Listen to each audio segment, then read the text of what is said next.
Sementara itu pemirsa, Gunung Raung saat ini berstatus waspada level 2. BPBD saat ini tengah merencanakan sejumlah lokasi pengungsian bagi warga yang terdampak erupsi Gunung Raung.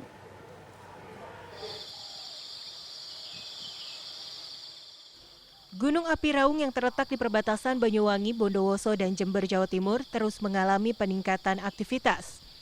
Petugas pos pengamatan Gunung api Raung mencatat, sejak pukul 00 hingga pukul 6 pagi hari ini, Raung mengeluarkan asap kawah intensitas sedang dengan ketinggian 200 meter hingga 700 meter, mengarah ke timur tenggara dan timur laut.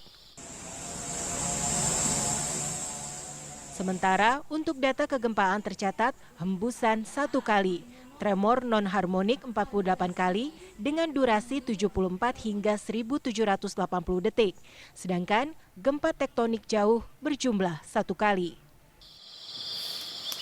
Saat ini Gunung Raung masih berstatus waspada level 2. BPBD Banyuwangi, Jawa Timur merencanakan sejumlah tempat pengungsian bagi warga yang terdampak erupsi Gunung Api Raung.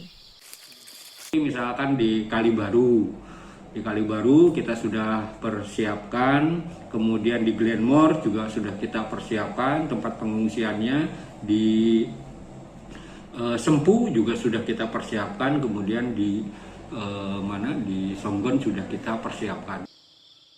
Meski demikian, pihak BPBD Banyuwangi masih menunggu rekomendasi dari Pusat Vulkanologi, Mitigasi Bencana Geologi untuk merealisasikan pos pengungsian. Dari Banyuwangi, Jawa Timur, Happy Octavia, TV One mengabarkan.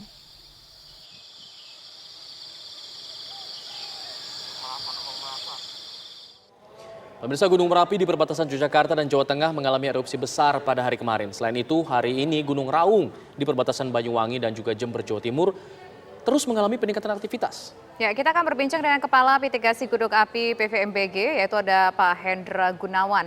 Selamat sore, selamat petang Pak Hendra. Selamat sore Mbak Tisa.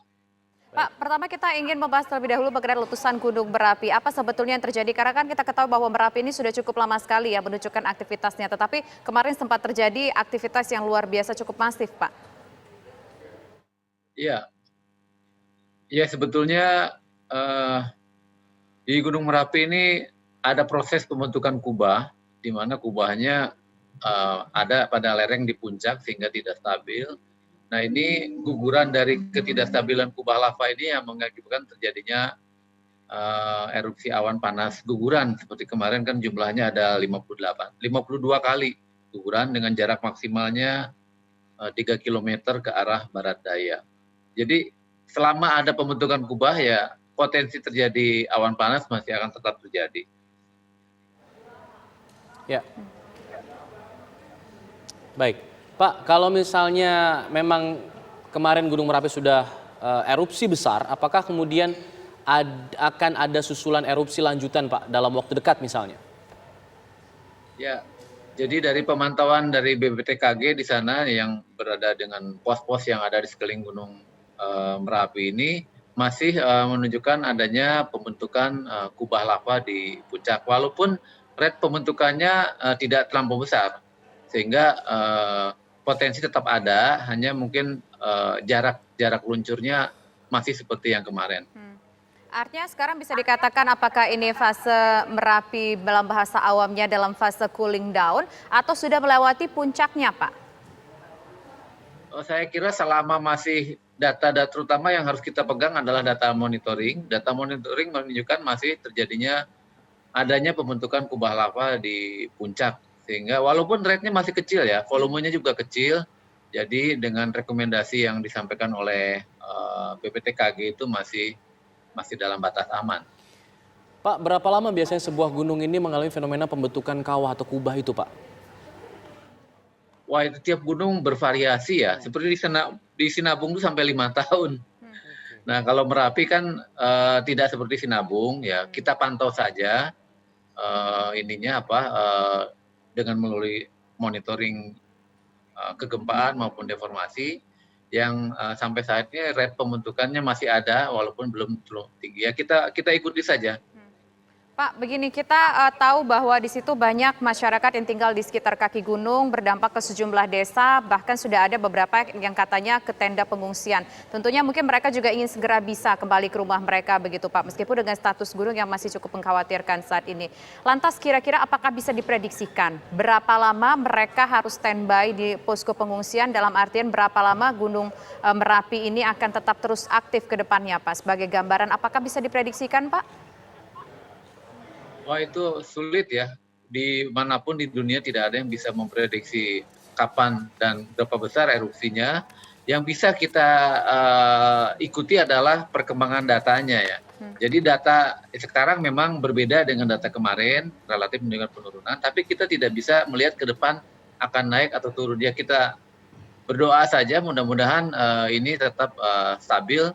Karena bagaimanapun juga sebagai latarnya Gunung Merapi ini gunung yang aktif, jadi ya kita memang harus selalu waspada ya terhadap antisipasi dengan aktivitas Gunung Merapi.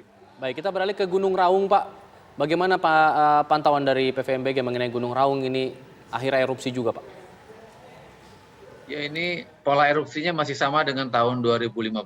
Jadi kalau kita kembali ke tahun 2015, ada erupsi berupa abu, tapi kita belum sampai tahap sini. Tapi letusan strombolian sepertinya sudah terjadi di dasar kawah. Jadi dari monitoring secara visual kita bisa melihat sinar api, yaitu akibat lontaran material pijar di dasar kawah yang terpantul ke awan atau asap putih di atasnya sehingga berwarna kemerahan. Itu memang baru tahap awal di gunung. Mudah-mudahan ya seperti itu saja ya.